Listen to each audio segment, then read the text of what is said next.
ओम गुरुदेव. ओम श्री गुरुभ्यो नमः. आज साप्ताहिक यज्ञाचा दिवस आणि परमपूज्य गुरुदेव आश्रमात असल्यामुळे बरेच साधक सत्संगाला उपस्थित होते.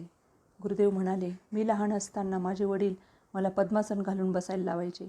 डोळे बंद करून हात जोडून 2-5 मिनटं एखादा मंत्र म्हणायला लावायचे. कधी राम राम राम राम राजा राम राम राम, कधी विठोबा रखमाई, कधी रघुपती राघव राजा राम, पतित पावन सीताराम, कधी दिगंबरा दिगंबरा श्रीपाद वल्लभ दिगंबरा, कधी ओम नमः शिवाय. आणि मंत्र म्हणून झाल्यावर नुसतं डोळे झाकून ध्यानाला बसवायचे. घरात कोणी पाहुणे आले की मला वडील जवळ बोलवायचे आणि वरील एखादा मंत्र म्हणायला लावायचे. कोणी प्रतिष्ठित व्यक्ती आले की मला 5-10 मिनिटे त्यांच्या शेजारी बसून ध्यान कर म्हणायचे. नंतर ते सवयीचं झालं. हळूहळू काही संत महापुरुष घरी यायला लागले. मग ते आल्यावर मला तीच ड्युटी. त्यांना नमस्कार करायचा आणि त्यानंतर त्यांच्यासमोर बसून ध्यान करायचं. एकदा मकर संक्रांतीच्या दिवशी मी पूर्वेला तोंड करून पाटावर बसलेलो होतो. हात जोडून ध्यान करत होतो. तेवढ्यात परमपूज्य हनुमान बाबा आले. त्यांनी मला हात जोडून नमस्कार केला. माझ्या आईला ते महाराणी म्हणायचे. ते स्वयंपाकघरात गेले. डब्यातून खोबरं शेंगदाणे काढले. आईकडून काही चपात्या मागून घेतल्या आणि ताबडतोब तेथून निघून गेले. माझे वडील मधून हनुमान बाबांना घरी बोलवायचे. काही दिवसांनी वडिलांनी बाबांना घरीच ठेवून घेतले. हनुमान बाबांबरोबर त्यांच्या सेवेला सीताबाई होत्या. आणखी काही जण यायचे. बाळकृष्ण बाबाही यायचे. एक दिवस या लोकांनी ठरवलं की गुरुपौर्णिमा साजरी करायची, पण आपल्याला कशी साजरी करायची हे माहिती नाही आणि दुसऱ्या दिवशी गुरुपौर्णिमा होती. बाबांपुढे तो विषय काढला. जवळ पैसे नाहीत हेही सांगितलं. तेव्हा बाबा म्हणाले, आज सगळ्यांनी 2-2 आण्याचा आकडा लावा. मी 2 रुपयाचा लावला. सगळ्यांना पैसे मिळाले. त्या पैशामध्ये गुरुपौर्णिमेसाठी हार सामान, बाबांसाठी गांजा, सगळं सामान आलं. रामभाऊच्या घरी गुरुपौर्णिमा साजरी करायची ठरली. लोकांना तेथे बोलवले. बाबांना बसायला गादी टाकून व्यासपीठ केलं. भजनी मंडळ आलं आणि अशा तयारीनिशी ती गुरुपौर्णिमा साजरी झाली. माझे वडील प्रत्येक एकादशीला घरी भजनी मंडळ बोलवायचे. ते रात्री 10 वाजता यायचे. त्यांच्यासाठी चहा बनायचा. मग रात्री 12-1 वाजेपर्यंत, कधीकधी 2:30-3 वाजेपर्यंत भजनं रंगायची. गुरुपौर्णिमेच्या दिवशी तर बाळकृष्ण बाबांनी माझा हात धरला आणि मला बाबांकडे नेले. मी खूप घाबरलो होतो. मला खूप भीती वाटायची बाबांची. त्यांच्याविषयी मी बरंच काही ऐकलेलं होतं. बाबा मला म्हणाले, तुझ्याकडे पैसे आहेत का? माझ्या वडिलांनी माझ्याकडे पैसे दिले. 1 रुपयात 23 पैसे होते. मी ते बाबांना दिले. बाबा मला म्हणाले, तुम जो चाहो वो खाओ, जो चाहे वो करना, मैं तेरे पीछे हूँ. बाबांनी मला गुरुमंत्र दिला आणि त्या मंत्राचा जप करायला सांगितला. तेव्हा घरची परिस्थिती हलाखीची होती. जाता येताना हॉटेलमध्ये इमरती, जिलेबीसारखा पदार्थ दिसायची. खावीशी वाटायची, परंतु पैसे नसायचे. चाललेल्या मुलांचे लाड, त्यांच्या अंगावरचे छान कपडे पाहून कसं तरी व्हायचं. त्या लोकांकडे बघून माझ्या डोळ्यात पाणी यायचं. कधी गोळ्या, करवंद, जांभळं खावीशी वाटायची. कधी खारे शेंगदाणे, चणे फुटाणे खावीशी वाटायचे. पण 6-6 महिने ढबूसुद्धा मिळायचं नाही. मग ते खाऊ शकत नव्हतो. जेवणासाठी जे असलं ते भागवायचं. जास्तीत जास्त मुळे किसून उकडायचे. त्याच्याबरोबर बाजरीचा घाटा, गव्हाची पोळी व तांदळाचा भात वर्षातून कधीतरी सणावाराला मिळे. कोणी केळी खाऊन टाकून दिलेल्या साल्टांना खरडून खायचं. असे अडचणीचे दिवस. कधीकधी तर मिठाला टोचून भाकरी खायची. घरात सगळ्यांसाठी हेच वातावरण असायचं. एकदा मला कॉलरा झाला, पण औषध नाही मिळाले. एक लिंबू मिळालं. चाळीतले लोक मला खूप जीव लावायचे. ते मला वचन अन्न म्हणायचे. कोणाच्या घरात काही वेगळं बनवलं तर ते आणून द्यायचे. मला मूड असला तर ते खायचो, नाही तर नाही.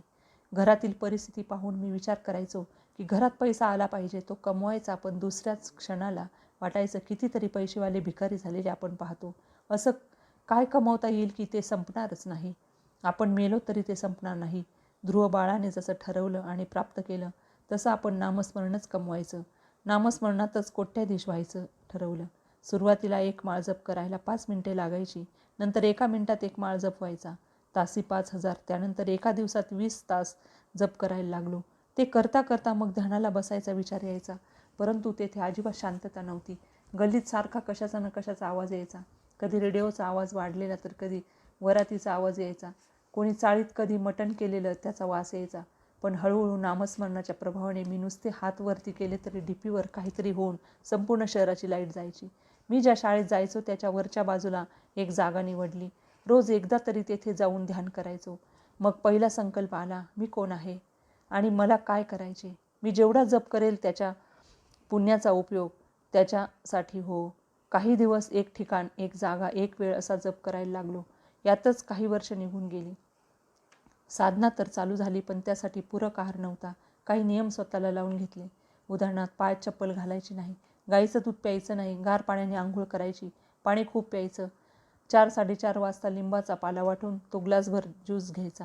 बाकी काही मिळालं तर मिळालं, नाही मिळालं तरी काही बिघडायचं नाही.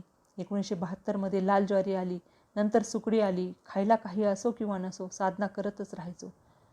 प्रथम जपामध्ये स्वतःला स्थिर केलं. एकदा जप करत करत शांत झालो, तेव्हा मला दृष्टांत झाला. माझ्या जन्माच्या वेळी मी जिथे होतो ती खोली, आईच्या अंगावरचा कपडा, डिलिव्हरी करायला पांढरी साडी नेसलेली बाई, तेथे आणखी जे होतं ते सर्व मला दिसलं. आईच्या पोटातून बाहेर आलो तेव्हा बाहेर यज्ञ चालू होता. गायत्री मंत्राचा आवाज, ती झाडं, ती माणसं, तिथं जे जे होतं ते सर्व मला दिसलं, अगदी क्लिअरपणे. नंतर मी ध्यानातून उठलो. आईला विचारलं, वडिलांना विचारलं, तेव्हा त्यांनी जे जे वर्णन केलं ते सर्व तसंच्या तसं मला दिसलं होतं. आणि योग असा की त्यावेळेची ती झाडं अजूनही तशीच होती. हे सांगायचा उद्देश हाच की हा माझा स्वतःचा अनुभव आहे. मग ठरवलं की आपल्या जीवनात अनुष्ठान आणायचं आणि मग हातावर पाणी घेऊन किती दिवस किती जप करायचा हा संकल्प करायचो. माझे शत्रू कोण हे ओळखण्यासाठी एक अनुष्ठान केलं. नंतर आपली आसक्ती गेली पाहिजे यासाठी एक अनुष्ठान केलं. म्हणून तर तुम्हाला जाणवत असेल, कधी कधी गुरुदेव वेगळ्याच मस्तीत असतात. कोणाचं काही देणं नाही आणि घेणं नाही अशी अवस्था. म्हणूनच मी तुम्हाला म्हणत असतो, तपश्चर्या केली तरच जीवनात आश्चर्य घडून येईल. माझ्या जीवनात साधू संतांचं सानिध्य आणि त्यांची कृपा मला भरपूर मिळाली. काहींनी तर रात्री 2:30 वाजता येऊन मला उठवलं, काहींनी खांद्यावर त्रिशूळ दिला, तोही घेतला, काहींनी प्रेमाने विचारपूस केली, मला खूप जीव लावलं. उच्च कुटीच्या महात्म्यांनी माझ्यावर प्रेम केलं, मला डोळे भरून पाहिलं, त्यांनी मला मदतही केली. तसंच आश्रमात येणाऱ्या लोकांनी माझ्या प्रेमापोटी माझ्यासाठी दूध, फळं, बाजरी, ज्वारी, गहू आणले. सगळ्यात जास्त आनंद मला याचा आहे की महापुरुषांनी मला जे प्रेम दिलं तो माझ्या जीवनातला प्लस पॉईंट आहे. काही महापुरुषांनी मला मंत्र दिला, काहींनी साधना करायला सांगितल्या, त्या साधनेच्या विधी सांगितल्या, काहींनी तत्त्वज्ञान सांगितलं. माझ्या जीवनात आलेल्या अनेक महापुरुषांच्या प्रेमाचा, अनुभवाचा, त्यांच्या कृपाप्रसादाचा निचोड तुम्हाला मिळतो आहे. नाहीतर मज पामराला काय थोरपण, पायीची वाहन पायी बरी. त्यावेळीही माझ्या जीवनात सुख, दुःख, लाभ, हानी, विरह हे होतंच.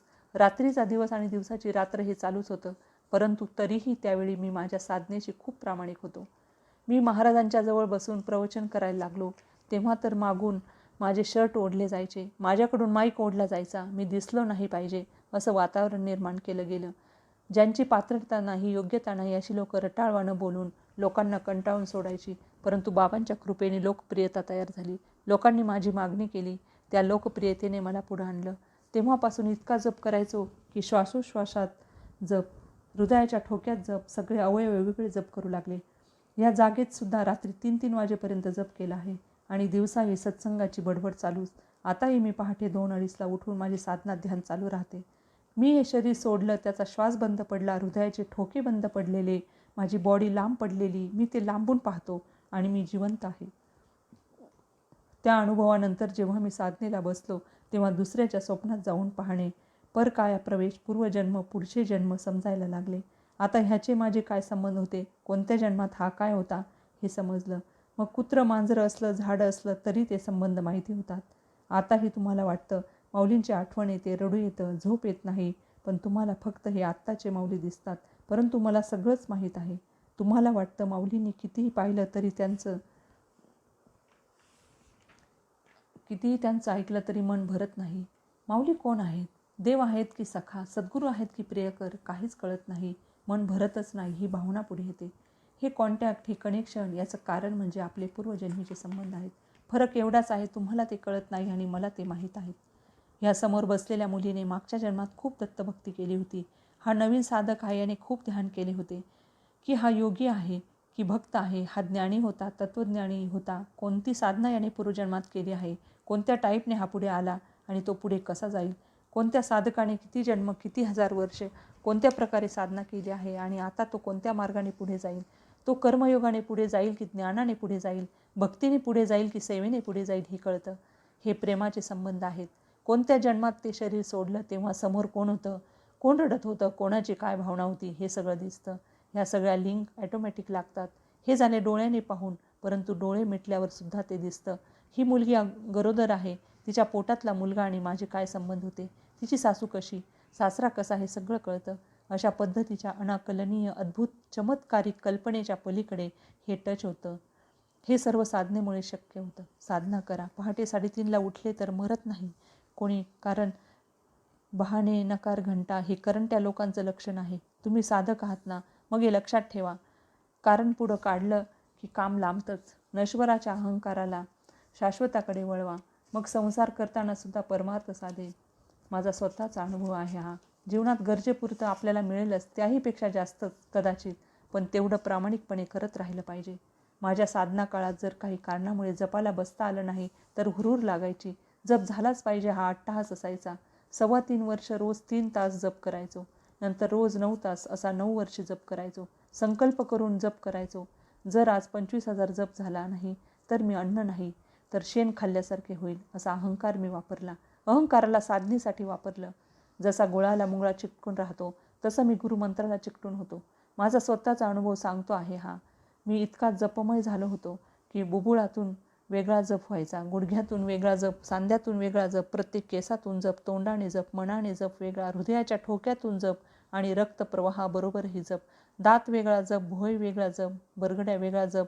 माझं प्रत्येक इंद्रिय म्हणजे गुह्यंद्रियापासून डोक्यापर्यंत प्रत्येक रोम रोम नुसता जपच जप व्हायचा. हे सगळं मला जाणवायचं.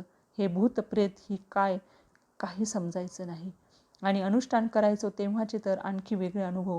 कधी नाकातून रक्त बाहेर यायचं, कधी रक्ताचे जुलाब व्हायचे, कधी अंगाची लाहीलाई व्हायची. एकदा माझे अनुष्ठान चालू होते तेव्हा गल्लीत माझी सख्खी आत्या वारली, पण तिच्या मौतीलाही मी गेलो नाही. इतकं जपाला महत्त्व देणं योग्य वाटलं. आणि आपल्याला भगवंत पाहिजे ना, मग तो हे कोण आहे? तो आहे सद्गुरू. जेव्हा माझ्या बाजूने खरं सद्गुरूंवर प्रेम झालं तेव्हा हे सगळं दिसलं. सगळ्या फजित्या, अपमान हे सगळं माझ्याही आयुष्यात येऊन गेलं. पण मी तक्रार करत बसलो नाही आणि माझं जपावरचं प्रेमही कमी होऊ दिलं नाही. जप करायचो पण, आणि माझ्या वेगवेगळ्या अवयवातून होणारा जप मी स्वतःच ऐकायचोही. जप करणं सुटलं पण त्या जपाने मला सोडलं नाही. लघवेला गेलं तरी जप, शौचाला गेलं तरी जप चालूच असायचा. थोडं ओव्हरटेक होईल पण आपणही संसारी आहात आणि मी संसारातलाच म्हणून सांगतो. शरीर संबंधाच्या वेळीसुद्धा गुरुमंत्राचा जप चालू असायचा. नुसत्या जपाचे सुद्धा हे रोमांचित करणारे अनुभव आहेत. एका जपाला धरून चाललं तरी कल्याण होईल.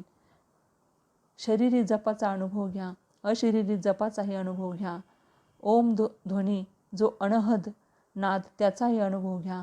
एक अनुष्ठान रोज करून बघा. सगळ्या योगाच्या विधी एका जपाच्या योगाने पूर्ण होतात. प्राणायामातील कुंभक, रेचक आणि पूरक सगळं आपोआप व्हायला लागतं. नामस्मरण करत असताना सद्गुरूंसाठी घळाघळा नुसते अश्रूच येतात. शब्द फुटत नाही, भाव कळत नाही, बोलताही येत नाही. हे होतं कातड्याच्या सद्गुरूसाठी. परंतु खरे सद्गुरू बघायचे असेल तर ते तत्वाचे, जे हृदयात असतात, त्याचा अनुभव घ्या. या हृदयातील सद्गुरूंना अनुभवत जेव्हा साधना होते त्याची अनुभूती तर वेगळीच. मला झालेला दृष्टांत तुम्हाला सांगतो. मी ध्यान करत होतो. एका वडाच्या झाडाच्या ढोलीत मी बसलेलो होतो. फिकट गुलाबी रंगाचा प्रकाश होता. अंगावर एकही केस नाही, एकही वस्त्र नाही. बाहेर बुरबुर चालू होती. माझ्या अंगावर काही थेंब पडत होती. थोड्या वेळातच तिकडून गीर गाय आली. तिने दुधाची धार चालू केली. मी ती पिलो. समोरून गंगा आली. तिने माझ्या पायांना स्पर्श केला. थोड्या वेळाने भगवान शंकर आले. हातात त्रिशूल आणि डमरू होता त्यांच्या. ते माझ्याकडे बघायला लागले. मी थोडा घाबरलो. सगळ्या शक्ती अंगावर यायला लागल्या. नंतर माझ्या लक्षात आले, आत म्हणजे या हृदयस्थानी बाबा आहेत आणि भगवान महादेव त्यांना नमस्कार करत आहेत. मी ध्यानातच होतो, हृदयात सद्गुरू. मग मी बाहेर कशाला पाहू? 5-7 तास निघून गेले होते. तेवढ्यात काळ आला. हातात खड्ग घेऊन बाबा बाहेर उभे राहिले. तो पळत पळत बाबांना मारायला लागला. मी हात वर केला. उजवा खांदा त्याने त्याच्या खड्गाने छाटला. नंतर मी डावा हात वर केला. त्याने खांदा छाटला माझा. त्याची उंची 13-14 फूट होती. मी उडी मारून त्याला मारायला लागलो. त्याने खाडकन जसे दोन्ही हातात हात तसे दोन्ही पाय छाटून टाकले. मग त्याने माझे धडच शरीरापासून अलग केले. मग ते धडच उड्या मारायला लागले. नंतर त्याने शरीराचा कमरेखालचा भाग छाटला. त्या धडाचे तुकडे केले. आता फक्त मुंडकच राहिलं. तेही त्या काळाशी भांडायला लागलं. नंतर त्याने डोक्यावर प्रहार केला. नंतर फक्त बचळी राहिली. नंतर त्या काळाने त्याचं 15-20 किलोचं खड्ग बाबांना मारण्यासाठी वर उचललं. मी माझ्या बाबांना वाचवण्यासाठी काहीच करू शकत नाही असं वाटलं आणि त्या राहिलेल्या बचळीने त्या काळाच्या गुप्तांगाला धरलं आणि तेवढ्यात तो धाडकन खाली कोसळला आणि तेवढ्यात हृदयातून बाबा बाहेर आले. ध्यानातला हा दृष्टांत आणि या अनुभवानंतर कोण माणूस केव्हा मरणार हे समजायला लागले. आणि हे एक एक अनुभव मला तेव्हा पुढे काढत गेले. एक स्थिती अशी आली की ज्यांचा जप करायचा तेच समोर दिसायचे. मग राम काय, कृष्ण काय, महादेव काय, देवी देवता काय सुद्धा दर्शनाला यायच्या. मी आनंदाने डोळे झाकून घ्यायचो आणि आत बाबा बसलेले दिसायचे. मग वाटायचं कशाला हे यज्ञ आणि कशाला हे नमस्कार. ज्यांना नमस्कार करायचा ते तर आतच आहेत. तोच माझा काळजात बसलाय. नंतर कधी मी बाबांना बाबा म्हणून अंगाला स्पर्श केला तर माझ्या अंगाचा स्पर्श मला बाबांचा स्पर्श जाणवायचा. कितीतरी वर्ष कोटमगावच्या आश्रमात जायचो तेव्हा माझं शरीर मला फुग्यासारखं हलकं वाटायचं. साधना होत गेली. आता ह्या ताईने चक्रभेदन सांगितले ते माझे आपोआपच झालेले लक्षात आले. मी 15-16 वर्षाचं होतो तेव्हा सावरगावचे 90-95 वर्षाचे माझे भक्त होते. मोठमोठ्या जटा वाढलेल्या, गळ्यात रुद्राक्षांच्या माळा, अंगाला भस्म, ते रस्त्यात मला नमस्कार करायचे. ते पाहून इतर लोक हैराण व्हायचे. वचन नावाचा विषय सोडा, माऊलींचाही विषय सोडा, हा नामस्मरणाचा महिमा आहे. त्या जपमय अवस्थेत तर काही भान नसायचे शरीराचे. जेवायला बसलं तर कधी कधी 10-12 पोळ्या खायचो. कधी जेवण झाल्यावर पोट रिकामच वाटायचं. कधी काही न खाताही पोट भरलेलं वाटायचं. आंघोळीला टिपाडभर पाणी लागायचं. तर कधी आंघोळ न करताही आंघोळ झाल्यासारखं वाटायचं. अंथरूण पांघरुणाचंही भान नसायचं. कधी ते अंथरूण आहे तेच घेऊन, म्हणजे अंथरलेलं तेच पोटापर्यंत ओढून घ्यायचं. पण आतील मस्ती, आतील आनंदापुढे बाकी कशाची विचार नाही, फक्त नामस्मरण. हे सर्व तुम्हाला एवढ्यासाठी सांगत आहे की जगात अशी कोणतीही घटना नाही की ती नामस्मरणाने मिळू शकणार नाही. तेवढी श्रद्धा, विश्वास पाहिजे. आणि मी म्हणतो विश्वास नसला तरी चालेल, पण करत राहा जप.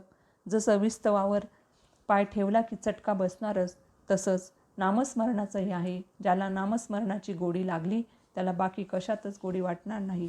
नामस्मरणाची एवढी गोडी लावून घ्या की अंथरुणात पडलं की जप चालू झाला पाहिजे. जाग येण्यापूर्वी जप चालू आहे हे लक्षात आलं पाहिजे. माझ्या जीवनात मला या नामस्मरणाने, अनुष्ठानाने खूप काही दिले. अनेक साधू संत आले, अनेक देवी देवता आले, त्यांनी आशीर्वाद दिले, अनुष्ठान करायला सांगितले आणि तसं तसं मी करत गेलो. मी काय, गुरुदेवांनीच माझ्याकडून करून घेतलं. मग अष्टसिद्धी समोर आल्या, वाक्सिद्धी आली, परकाया प्रवेश, स्वप्नात जाऊन दर्शन देणं, अशा अनेक किमया आपोआप आल्या. जो सच्चा साधक असतो देवच त्याच्या मदतीला कोणत्या न कोणत्या रूपाने पुढे येतो. आपोआप सगळेजण अनुकूलता देतात. मी देवाचं नाव घेतलं, त्याने त्याचं नावच मला दिलं. लोक देव म्हणायला लागले. आपण देवाचं नाव घेतल्याने तो त्याचं नाव आपल्याला देतो. निकला ढूंढने उसे तो उसका पता कहाँ, अब ढूंढ लिया उसे तो फिर मेरा पता कहाँ. देव पहावया गेलोनी देवची होनी ठेलो. ह्या घटना घडतात. हे चमत्कार ग्रंथ वाचून, संत कथा वाचून नाही होणार. हे अनुभव ज्याने स्वतः अनुभवले तो हा वचन तुमच्यासमोर आहे. बोध घडणं महत्त्वाचं. तुम्हाला बोध घडावा म्हणून हे प्रयत्न. आणि बोध घडण्यासाठी काय केलं पाहिजे? सत्संग ऐकणे, ऐकलेल्याचे मनन करणे, नंतर चिंतन करणे. ज्याचं चिंतन केलं त्याचा निज ध्यास झाला पाहिजे. आणि त्यानंतर आत्मबोध. आत्मबोध झाला की प्रश्न संपले. आणि आपल्यासाठी या सर्व भाषा एवढ्यासाठी उपयोगाच्या की सद्गुरूंनी मंत्र दिला, मग सगळ्या भाषा तिथेच संपल्या. आणि गुरुमंत्र ऐकला की कानाचं काम संपलं. त्याला चिकटून राहिलं तर फापट पसारा ऐकायची गरजच उरत नाही. रिकाम्या बनग्या उपनत बसायची गरजच नाही. हा मानव देह मिळाला, त्याचा वापर परमात्मा प्राप्तीसाठी करायचा, हाच उद्देश प्रत्येक साधकाचा असला पाहिजे. हे सद्गुरूंचं नातं हजारो जन्मांचं असतं. हे कातड्याचं नातं नसतं. म्हणून तर सद्गुरूंचं गुरुतत्व लक्षात घ्या. तुम्ही जर पाप करून नरकात गेलात तर किडा होऊन जरी तिथे वळवळत राहिलात तरी तो किडा काढण्यासाठी सद्गुरूंना यावं लागेल. लेकुराची आहिता सदा वाहे आपुल्या चित्ता. तुलसीदास महाराज म्हणतात, पापराशींचे डोंगर जरी असले तरी ते सुद्धा नामस्मरणाने भस्म होऊन जातात. तुम्ही करून बघा ना. सद्गुरूंचा अनुभव तुम्ही स्वतः घेऊन बघा. जेव्हा ठोक्याच्या स्पंदनात गुरुमंत्र चालतो तो आनंद घेऊन बघा. श्वासाच्या आत बाहेर होणाऱ्या क्रियेत गुरुमंत्र चालतो त्याचा आनंद घ्या. भाव डोळ्यातून बाहेर पडतात त्यातून गुरुमंत्र चालतो त्याचा आनंद घ्या. ह्या सगळ्या आनंदाला स्पर्श करायचा प्रयत्न तर करा. मी असे काही भाविक पाहिले ज्यांच्या हृदयाच्या ठोक्यावर गुरुमंत्र चालतो. चालताना धक्का बसला किंवा ॲक्सिडेंट झाला, मग तो छोटा असो की मोठा, लगेच गुरुमंत्राचा जप चालू होतो. समोर काही घटना घडलेली पाहिली तर गुरुमंत्राचा जप चालू होतो. संसारातील कार्य तुम्ही जसं ठरवून करता तसं जपही ठरवून करा. हळूहळू सवय झाली.